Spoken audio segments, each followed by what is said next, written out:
General of India है, पूछा था बहुत बार। तो अभी आ जाता है पेशेंट का रिलेटेड आर्टिकल। तो ये बहुत इंपॉर्टेंट है, मैं आपको ट्रिक से सिखाऊंगा, तो ट्रिक आपको याद रखना है इसके लिए, ठीक है।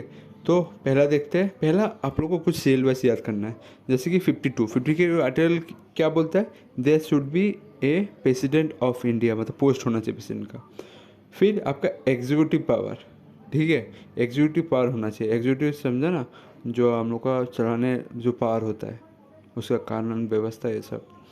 फिर इलेक्शन ऑफ प्रेसिडेंट, ठीक है, आपको ये याद रखना है। फिर आपका द मैनर ऑफ इलेक्शन, मतलब इनडायरेक्ट इलेक्शन होगा या डायरेक्ट इलेक्शन होगा, ये बोलता है, ठीक है। नेक्स्ट आपका क्या है, नेक्स्ट आपको ट्रिक से याद करना है। ट्रिक से कैसे, कैसे याद करना ट्रिक से, मैं इसको बताता हूँ।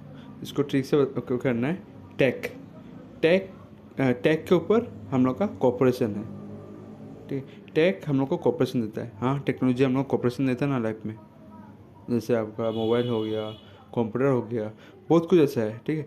टेक, TEQ लिखूंगा मैं, ठीक है, टेक का, टेक, TEQ, टेक कॉपरेशन करता है, CO। तो जैसे कि टैक्स से देख सकते हैं क्या है, टर्म, टर्म ऑफ प्रेसिडेंट, मतलब कितने साल के लिए होगा, 5 साल के तरह से। ई के लिए क्या हो जाएगा, एलिजिबिलिटी ऑफ इलेक्शन, मतलब आपका उम्र कितना होना चाहिए, 35 जैसे साल होना चाहिए, ठीक है। फिर आपका राज्यसभा से होना चाहिए या नहीं, फिर लोकसभा से होना चाहिए, ये भी बताता है। क्वालिफिकेशन कितना पढ़ा लिखा होना चाहिए, और नहीं तो आपका क्वालिफिकेशन नहीं होने से आपका दूसरा होता है कि वो राज्यसभा ये सब का मेंबर, या कम से कम इतने इलेक्शन जीत चुका हो, वो सब। फिर आपका क्या होगा, क्या है, कंडीशन ऑफ ऑफिस, ठीक है, कंडीशन ऑफ ऑफिस। फिर आपका 60 में क्या आ जाता है, ओथ। क्यू से मैंने क्या बोला, क्वालिफिकेशन। अभी सी से क्या हो जाएगा, ठीक है, कंडीशन ऑफ ऑफिस। और आपको ओ से क्या रखना है, ओथ। ओथ वाला पूछा था, ठीक है, तो CO। और लास्ट में तो पता है इम्पीचमेंट होता है, ठीक है, इम्पीचमेंट, और 61 नंबर होता है, ये कॉमन है। तो देखो मैं एक चीज़ बोल दूँ, आर्टिकल 52 प्रेसिडेंट ऑफ इंडिया के लिए है, 63 वाइस प्रेसिडेंट ऑफ इंडिया के लिए है, ठीक है। तो आपको ये टैग जो याद करना है ना, वो याद करना है, बाकी ऊपर का सेल वाइज आप लोग को याद करना है। नहीं तो मैं एक शॉर्ट फॉर्म बना देता हूँ, PEEM,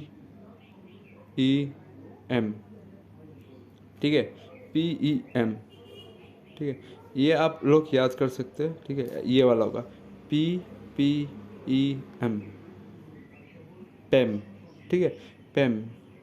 देखिए नहीं तो आपको नीम जो होता है ना, नीम का बस एन को हटा के हम लोगों ने क्या बैठा दिया, उस जगह में पी बैठा दिया, तो उसको क्या हो गया, उसका नाम क्या हो गया, पेम, PEM, ठीक है, PEM, ठीक है, पेम। तो आपको इस तरह से याद रखना है। पेम से आपका देख सकते हैं, पेम से आपका प्रेसिडेंट हो जाएगा, ठीक है, पेम से आपका प्रेसिडेंट हो जाएगा। और आप बाकी भी देख सकते हो, उससे इलेक्शन, एग्जीक्यूटिव पावर, ई से एग्जीक्यूटिव पावर, फिर इलेक्शन ऑफ प्रेसिडेंट, फिर एम से हो जाएगा मैनर ऑफ इलेक्शन, ठीक है। तो ये देख सकते हो। फिर आपका फिर आपका नीचे नीचे क्या था आपका, अब मैंने बोला था ना, टैग कॉपरेशन, टैग का कॉपरेशन लेते हैं, हाँ, टैग, टैग का वो वाला एक्सप्लेन लेके रहेगा जो हम लोग बोलते हैं, ये वाला टैग होगा TEQ, टैग कॉपरेशन दे करता है। तो ऐसे आप लोग को याद करके जाना है। और एक चीज़ अभी एक क्वेश्चन बोलूँगा, वो इम्पोर्टेंट आपका, हम लोग का जो प्रेसिडेंट है, प्रेसिडेंट का जो पावर है, या प्रेसिडेंट का जो ये ढांचा लिया गया स्ट्रक्चर, ये किसका कौन सा कंट्री का कॉपी है, कौन सा कंट्री का कॉपी है। अगर आपने अमेरिका सोचा है तो गलत है पूरा। हम लोग यूके का राजा से लिया है, ठीक है, यूके का राजा से लिया है। यूके में प्रेसिडेंट नहीं होता है, राजा होता है, राजा का तरीका से लिया है।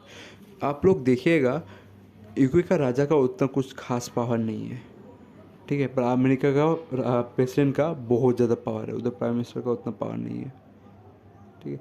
तो वही है, इंडिया में प्राइम मिनिस्टर जो होता है वो नाम का रहता है, मेन प्रेसिडेंट से होता है। तो यूके में भी ऐसा ही है आपका